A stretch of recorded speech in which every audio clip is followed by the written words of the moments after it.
नमस्कार. आज आपण करणार आहोत रताळ्याचा उपवासासाठी शिरा रसरशीत आणि मऊ लुसलुशीत. ते झटकीपट काय गोड खाऊ वाटलं की झटकीपट तयार होते आणि कधीही करू शकेल इतके पटकन होत आहे.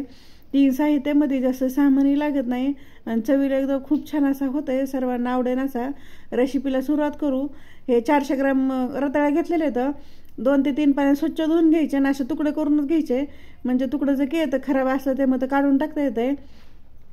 कुकरमध्ये टाकायचं आणि त्यामध्ये थोडंसं पाणी टाकायचं, अर्ध्या वाटीपेक्षा पण थोडंसं पाणी टाकायचं, जास्त पाणी वापरायचं नाही. आणि झाकण लावून मिडियम गॅसवर 2 शिट्ट्या करून घ्यायचा. बघ किती छान असे रताळे शिजलेले आहेत, असे चांगले मऊ शिजून झाले आहेत. हे थंड करून घ्यायचे.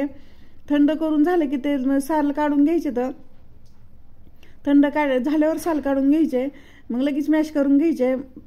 मॅशरनी किंवा असं चमच्याने मॅश करून घ्यायचे. छान चांगले मऊ रताळे शिजले तर त्यामुळे लगेच मॅश होते चमच्यानं. चांगले रताळे असेच मॅश करून घ्यायचे किंवा तुम्ही खिसणी घेऊ शकता. मग आता मॅश करून झाले की एक पॅन घेतलेला आहे, पॅनमध्ये 2 चमचे तूप टाकायचं.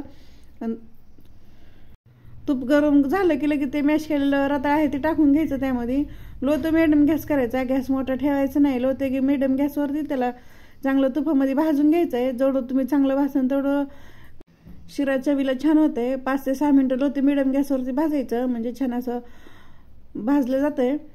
मग भाजून झालेलं आहे. आता त्यामध्ये लगेच दूध टाकणार आहे. 1 वाटी दूध घेतलेलं आहे, मलाईसोबत दूध घेतलेलं आहे. तुमच्याकडे जर मलाई नसेल तर तुम्ही दूध थोडंसं आटून असं घट्ट करून घ्यायचं आणि ते टाकायचं.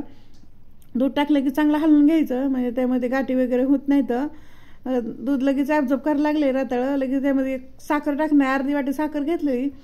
आपल्या आवडीप्रमाणे कमी जास्त साखर करू शकतो, पण रताळे गोड असते त्यामुळे साखर कमीच वापरायची, जास्त वापरायची नाही आहे. साखर टाकली की लगेच मिक्स करून घ्यायचं. साखरला पाणी सुटलेलं आहे.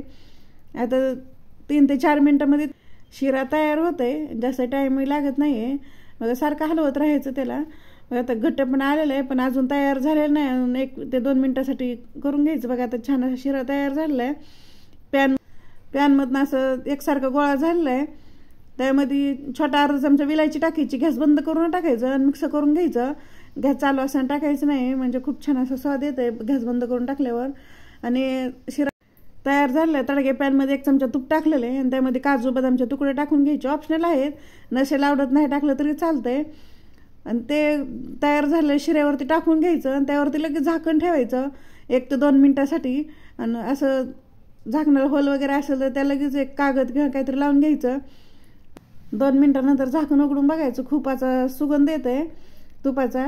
त्याला मिक्स करून घ्यायचं. काजू बदाम नाही टाकलं तरी चालतंय, पण खाताना असं दाता खायला खूप छान असं लागत आहे. मग रसरशी शिरा तयार झालेला आहे. ते झटकीपट होत आहे कमी सामानामध्ये. हे माझी रेसिपी कशी वाटली कमेंटमध्ये नक्की सांगा. लाईक करा, शेअर करा. चॅनल जर नवीन असं सबस्क्राईब करा. बेल आयकॉन दाबायला विसरू नका.